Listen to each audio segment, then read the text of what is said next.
தமிழ் உள்ளங்கள் அனைவருக்கும் இணைய வணக்கம். இது உங்கள் தமிழ் ஸ்டோர் சேனல். ஸோ இப்போ வந்து பார்த்தீங்கன்னா, ஆல் இண்டியா கோட்டாக்குரிய ரவுண்ட் டூக்குரிய ரிசல்ட் அப்படின்றது மதியமே ரிலீஸ் பண்ணிட்டாங்க.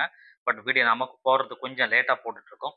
பட் இருந்தாலுமே வந்து இதில் கட் ஆஃப் எந்த அளவுக்கு முடிஞ்சிருக்கு அப்படின்றத ஒரு கிளான்ஸ் உங்களுக்கு நம்ம பார்த்துடலாம். ஸோ அதுக்கப்புறமா வந்து தமிழ்நாடு மெடிக்கல் செலெக்ஷனில் நான் ஏற்கனவே சொன்ன மாதிரி 16, 17, 18 இந்த 3 தேதிகளுக்கு ரெஜிஸ்ட்ரேஷன் பேமெண்ட் பண்ணணும். ஸோ ஞாபகம் வச்சுக்கோங்க. ரவுண்ட் டூக்கு தமிழ்நாட்டில் இது வரைக்கும் நீங்கள் யாராவது பண்ணலன்னா நாளைக்கு நம்ம 18ஆம் தேதி வரைக்கும் டைம் இருக்கு. எக்ஸ்டெண்ட் பண்ணுவாங்களா அப்படின்னு சில பேர் கேட்குறீங்க. ஸோ அதை நீங்கள் எதிர்பார்க்காதீங்க. ஏன்னா இதற்குள்ள நீங்கள் என்ன பண்ணணுமோ அதை ரெஜிஸ்ட்ரேஷன் பண்ணிடுங்க. சரிங்களா? சேனலை நீங்கள் இது வரைக்கும் சப்ஸ்கிரைப் பண்ணாமல் பார்க்குறீங்கன்னா மறக்காமல் சப்ஸ்கிரைப் பண்ணிக்கோங்க.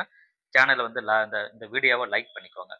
ஸோ இப்போ வந்து பார்த்தீங்கன்னா ஆல் இண்டியா கோட்டாவை பொறுத்தவரையும் கிட்டத்தட்ட ரவுண்ட் டூல நம்ம எதிர்பார்த்தது ரொம்ப நாளாக வரும்னு சொல்லி பார்த்தோம். அதுக்கப்புறமா தான் ஷெடியூல் வந்தது. திரும்ப நிறைய இஷ்யூலாம் இருந்ததுன்றது நமக்கு தெரியும். ரெண்டாவது வந்து சீட் வந்து இன்க்ரீஸ் பண்ணியிருந்தாங்க. ஆல் இண்டியா கோட்டாவில் சீட் வந்து இன்க்ரீஸ் பண்ணியிருந்தாங்க. டீம்டு யூனிவர்சிட்டியில் சீட் இன்க்ரீஸ் பண்ணியிருந்தாங்க.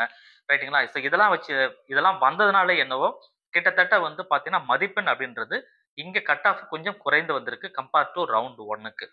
ரவுண்ட் ஒன்னை கம்பேர் பண்ணும்போது ரவுண்ட் டூக்கு கொஞ்சம் குறைஞ்சி வந்திருக்கு. அது என்னன்றதை நம்ம பார்க்கலாம். ஸோ இப்போ வந்து டீம்டு யூனிவர்சிட்டிக்கும் குறைஞ்சி வந்திருக்கு. டீம்டு யூனிவர்சிட்டியில் நான் இப்போதைய டீம்டு யூனிவர்சிட்டி பற்றி நான் சொல்லலை. Government medical college through all over இந்தியாவில் இருக்கிற கவர்மெண்ட் மெடிக்கல் காலேஜில் கேட்டகரி வைஸ் வந்து எவ்வளோ கட் ஆஃபில் க்ளோஸ் ஆகிருக்கு அப்படின்றத ஒரு கிளான்ஸ் நம்ம பார்த்துடலாம். ஸோ ஓப்பன் கேட்டகரியை பொறுத்த வரைக்கும் 4,949 2,04,949வது ரேங்க்ல க்ளோஸ் ஆயிருக்கு. அவங்களோட மதிப்பெண் அப்படின்னு சொல்லி பார்த்தீங்கன்னா 529 க்ளோஸ் ஆயிருக்கு. இந்த 529 இதே ரேங்க்ல நமக்கு ரவுண்ட் ஒன்ல எவ்வளோ இருந்ததுன்னு பார்த்தீங்கன்னா 534 இருந்தது. சரிங்களா? அப்போ கிட்டத்தட்ட இது வந்து 29, 534 4 மார்க் வந்து 5 மார்க் வந்து குறைஞ்சி வந்திருக்கு. ஸோ அடுத்ததான் வந்து ஓபிசி கேட்டகரி.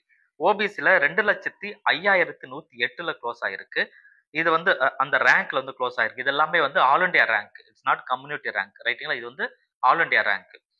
ஸோ 528 மார்க்ல க்ளோஸ் ஆயிருக்கு ரவுண்ட் டூல. ரவுண்ட் ஒன்ல வந்து பார்த்தீங்கன்னா 538 கிட்டத்தட்ட வந்து பார்த்தீங்கன்னா ஒரு 6 மார்க் வந்து குறைஞ்சிருக்கு. சரிங்களா? அதே போல எக்கனாமிக்கலி வீக்கர் செக்ஷன் இடபிள்யூஎஸ் இதை பொறுத்த வரைக்கும் 2,08,900 இந்த ரேஞ்சுக்கு வந்து 8,920 க்ளோஸ் ஆயிருக்கு. ரவுண்ட் டூ உடைய ரேங்க் மார்க் அப்படின்னு பார்க்கும்போது 524. இது ரவுண்டு ஒன்ல 528 இருந்தது. அப்போ வந்து 4 மதிப்பெண் வந்து குறைஞ்சி வந்திருக்கு. ரைட்டுங்களா? ஸோ அடுத்தது வந்து எஸ்சி கேட்டகரி 1,32,649 க்ளோஸ் ஆயிருக்கு. இது வந்து ரவுண்ட் ஒன்ல 457 இருந்தது. ரவுண்ட் ஒன்ல.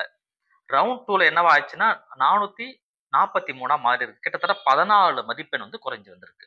ஸோ இருக்கிறதுலே மிக அதிகமானது வந்து எஸ்சி கேட்டகரியில மதிப்பெண் அதிகமாக குறைஞ்சி வந்திருக்கு. ரைட்டுங்களா? இது வந்து பார்த்தீங்கன்னா ஒரு பக்கம் வந்து ரிசர்வேஷன் பாலிசி படி பார்த்தீங்கன்னா அவங்க நம்பர் ஆஃப் சீட்ன்றது கொஞ்சம் குறைவு. அதுவும் ஒரு காரணம் தான் டக்குன்னு இந்த இடத்துல அதிகமாக குறைஞ்சதுக்கு அப்படின்னு சொல்றது.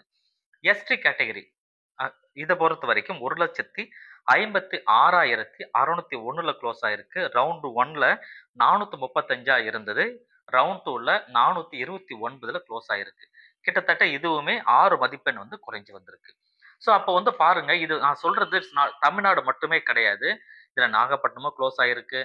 தமிழ்நாட்டில் இருக்க நாகப்பட்டினமும் க்ளோஸ் ஆயிருக்கு. இது இல்லாமல் ஆல் ஓவர் இந்தியாவில் நாகாலாந்து இந்த மாதிரி இடங்கள்ல வந்து க்ளோஸ் ஆயிருக்கு. நான் காலேஜை சொல்லல. ஆல் ஓவர் இந்தியாவில் நமக்கு க்ளோசிங் ரேங்க் என்ன அப்படின்றது, க்ளோசிங் மார்க் என்ன அப்படின்றத இப்போ நான் உங்ககிட்ட ஷேர் பண்ணியிருக்கேன். பட் இது எதற்காக அப்படின்னு சொன்னா, இது வந்து ப்ரொஃபஷனல் அப்படின்னு சொல்றதுனால இதுக்கு நாளைக்கு காலையில 10 மணி வரைக்கும் டைம் கொடுத்துருக்காங்க. ஸோ இதற்கு இடையில உங்களுக்கு அப்ஜெக்ஷன் ஏதாவது இருந்ததுன்னு சொன்னா நீங்க தெரிவிக்கலாம். நோட்டீஸ் ஒன்று கொடுத்துருக்காங்க. அந்த நோட்டீஸ்ல இருக்க மெயில் ஐடிக்கு நீங்க ரிப்போர்ட் பண்ணா போதும். சரிங்களா? இந்த விஷயத்த கவனமா நீங்க பார்த்து பண்ணுங்க. இதுக்கப்புறம் வந்து காலேஜில் எப்போ சேரணும் போகணுன்றதுக்கெல்லாம் தனியாக விஷயங்கள், அதுக்கு ஒரு நோட்டீஸும் கொடுத்துருக்காங்க. ஒரு இன்ஃபர்மேஷன் இருக்கு. அதை நான் அடுத்த வீடியோல உங்களுக்கு நான் ஷேர் பண்ணிக்கிறேன். தேங்க்யூ ஃபார் வாட்சிங். வீடியோவை ஷேர் பண்ணிக்கிங்க. இது வரைக்கும் சேனலை லைக் பண்ணாமல் இருக்கீங்க, வீடியோவை லைக் பண்ணல, சேனலை வந்து சப்ஸ்கிரைப் பண்ணாமல் இருக்கிறீங்கன்னா மறக்காமல் சப்ஸ்கிரைப் பண்ணி சேனலுக்கு நீங்கள் சப்போர்ட் பண்ணீங்கன்னு சொன்னால் வீடியோ ரெக்கமெண்டேஷனில் அடுத்தடுத்த மாணவர்களுக்கு அது போய் சேரும். தேங்க்யூ.